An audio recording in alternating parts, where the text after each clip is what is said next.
प्रमाण मिलता है। जब नारद महामुनि मध्य युग से पहले धरती पर आए थे तब भागवत कथा धरती पर प्रचलन नहीं था, घोर कली का प्रभाव था।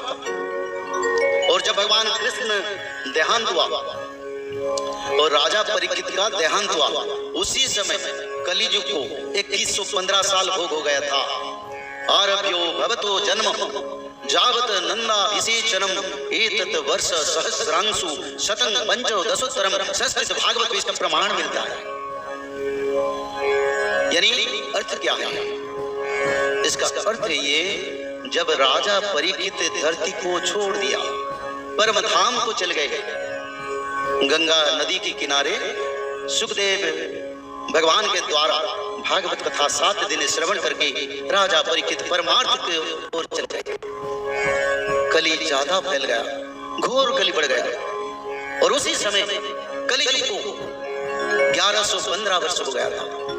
आरभ्यो भवतो जन्म जावत नंदा विशेषणम एतत् वर्ष सहस्रांशु शतं पंचदशोत्तरम। 1 सहस्र 1000 शतं पंचदशोत्तरम यानी 100 और 15 साल मिला के 1115 साल भोग हो गया था कलियुग को। उसी समय राजा परीक्षित परमार्थ यानी परम गति प्राप्त कर। और जब भगवान कृष्ण शांति से बैठे, भगवान की कथा देवताओं के बीच कथा होता है। कल माता समलेश्वरी का आपने देखे थे, आज कहीं मैं नहीं देख रहा हूं। कल तो आए थे, तभी चेतना नहीं आता है। जो मां कभी किसी को दर्शन नहीं दिया, आप इतने बड़े पुण्यवान हो गए, आप क्या प्रमाण कर दिया। मैं भी ये विश्व सनातन धर्म सुधर्मा महासंघ की कथा को आता हूं क्योंकि ये प्रभु का कथा है, ये कोई अलग कथा नहीं है। आप शांति से बैठे ताकि मैं कथा का पवित्र तत्व आपको बता पाऊं। आज तक तो पाखंडियों ने धरती पर नष्ट कर दिया सनातन को। सनातन धर्म का मूल तत्व मानव सभ्यता को नहीं आ पाया। आगे आने वाले आपद से मानव लोग कैसे लड़ेंगे? क्या शक्ति है हमारे पास? तो इसलिए शांत से बैठो, सुनो। तो राजा परीक्षित से पहले भगवान कृष्ण का देहांत हुआ। जब भगवान कृष्ण देहांत हुए तब कलियुग को कितना भोग हुआ था, कितना साल?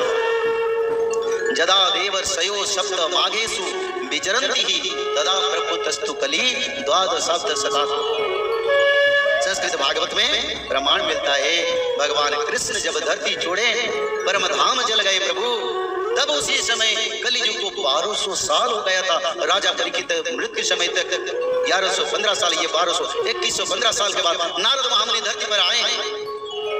उसी समय तक भागवत कथा नहीं हुआ था। कली का स्वरूप धारण करके गौ माता को, ब्राह्मण को, धर्म को परेशानी कर रहा था, जिसको राजा परीक्षित ने देखे थे।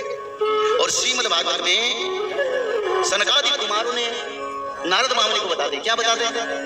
बोले नारद, जो सुखदेव जो भागवत परीक्षित को बताए थे, उसी भागवत का कथा आरंभ करो। इसका प्रमाण ही मिलता है, उससे पहले सुखदेव आके राजा परीक्षित को भागवत कथा सुनाए थे। और उसका बाद कलियुग में नारद महामुनि धरती पर आए। उस समय भागवत का 7 दिन का कथा समय प्रचलन नहीं हुआ था।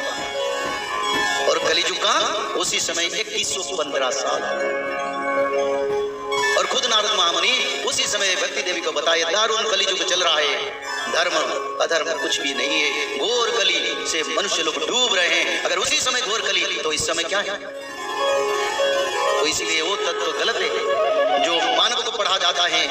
तत्व जगन्नाथ संस्कृति का नित्य पंच सखाओं ने उसको स्पष्ट कर दिए। ठाकुर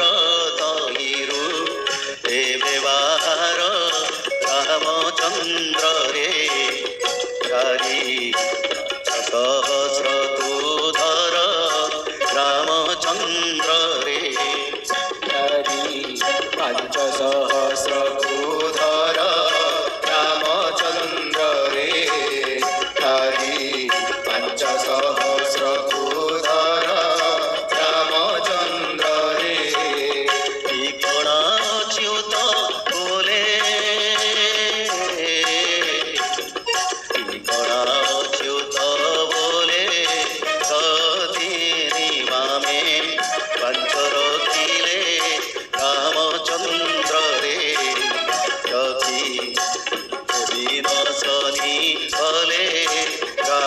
रामचंद्र रे भले रामचंद्र